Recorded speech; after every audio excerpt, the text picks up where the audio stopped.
A marvel millions of years in the making, where the womb of Earth chaotically meets the surface, under a clear blue sky, an expanse of bliss, but underneath the gray rolling clouds, an endless enigma. The easiest world to get lost in is one where everything can be found. One can only build a sandcastle where the sand is wet, but the sand is wet, the tide comes.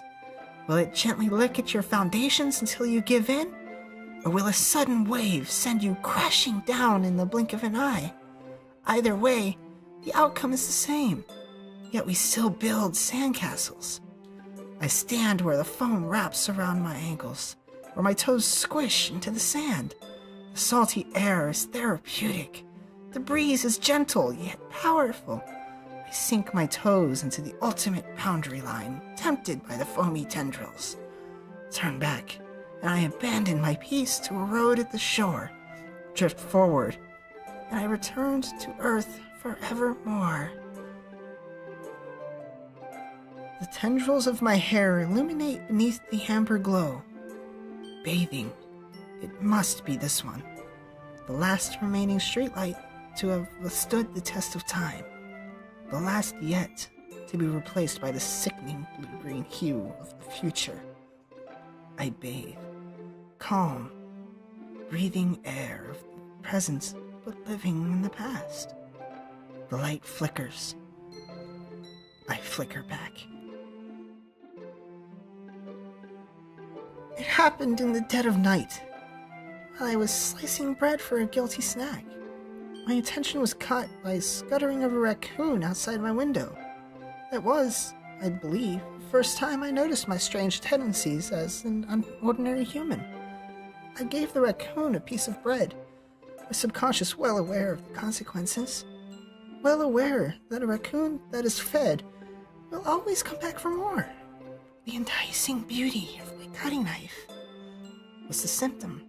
The bread, my hungry curiosity. The raccoon, an urge. The moon increments its phase and reflects that much more light off my cutting knife. The same light that glistens in the eyes of my raccoon friend. I slice the bread, fresh and soft.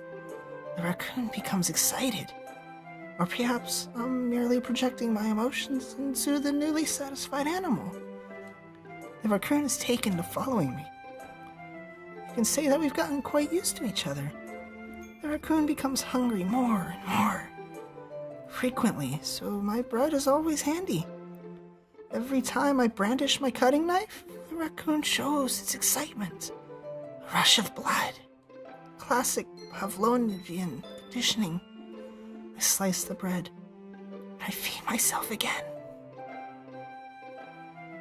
The tendrils of my hair illuminate beneath the amber glow, bathing. In the distance, a blue-green light flickers. A lone figure crosses its path, a silhouette obstructing the eerie glow. My heart pounds. The silhouette grows. Closer, closer. I open my umbrella, casting a shadow to shield me from visibility. I am too late. He steps into the streetlight. I gasp and drop my umbrella. The light flickers. My heart pounds. He raises his arm. Time stops.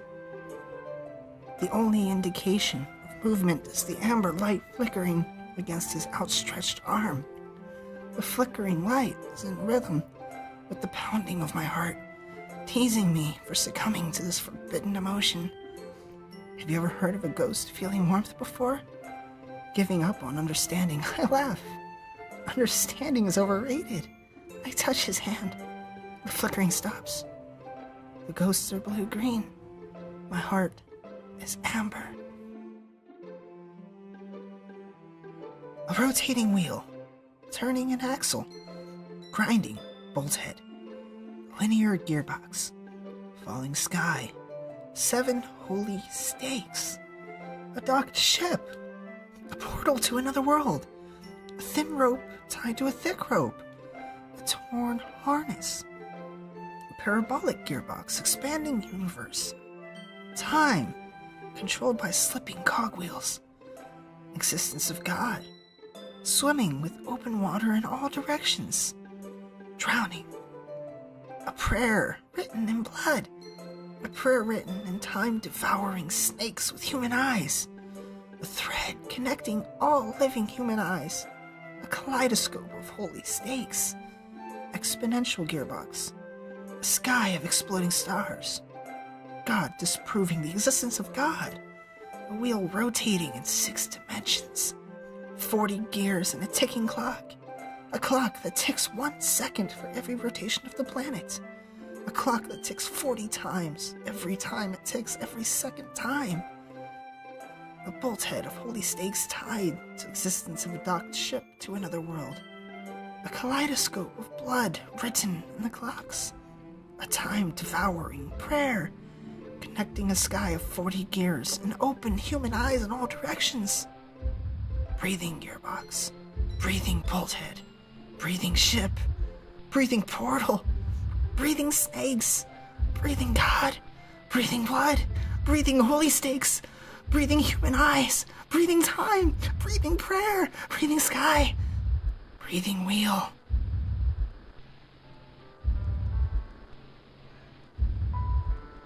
Fresh blood seeps through the line parting her skin and slowly colors her breast red. I begin to hyperventilate as my compulsion grows. The images won't go away. Images of me driving the knife into her flesh continuously, fucking her body with the blade, making a mess of her. My head starts going crazy as my thoughts start to return. Shooting pain assaults my mind along with my thoughts. This is disgusting. Absolutely disgusting. How could I ever let myself think these things? But it's unmistakable.